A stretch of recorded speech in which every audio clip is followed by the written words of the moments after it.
Hello mga katiya! Ayan, kain po muna tayo dito sa may Yoshinoya. Isa nga po pala ito sa Japanese multinational fast food chain. At itry nga po natin ang pagkain nila dito.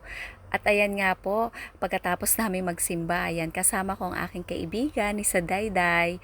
At sabi ko sa kanya, itry niya po na kumain dito sa Yoshinoya. Ito nga po pala ay isa sa second largest chain ng beef bowl at na-establish nga po ito sa Japan noong 1899. At ang motto nga nila dito ay tasty, low priced, and quick. Dahil tama naman nga po, masarap yung pagkain nila dito, nagustuhan ko din at hindi rin po siya mahal. Tapos, mabilis din po yung servings nila. At dito din po sa Taiwan, kapag kumakain ka, self-service po dito, ikaw na yung kukuha ng pagkain. At pagkatapos po din pong kumain, ikaw na din po yung magliligpit niyan.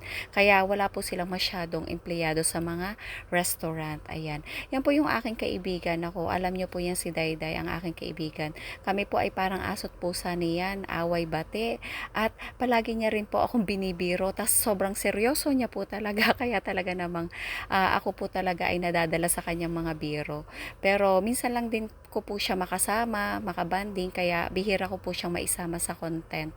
At mahiyain din po siya sa video. Kaya buti na nga lang po at pumayag siya na mag-video ako dyan habang kami ay kumakain. Ayan po. Sobrang banding na din po namin yan bago po ako lumipat sa panggabi. Alam nyo huga na kahit ang tagal ko na nga din dito sa Taiwan, ay hindi pa rin nga ho ako masyadong marunong gumamit nga ng chopstick.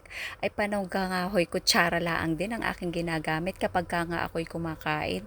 Dahil pakiramdam ko nga ho ay hindi ako nabubusog kapag nga chopstick ang aking gamit. So ayan po, maraming salamat po sa inyong patuloy na panonood at pagsuporta sa akin.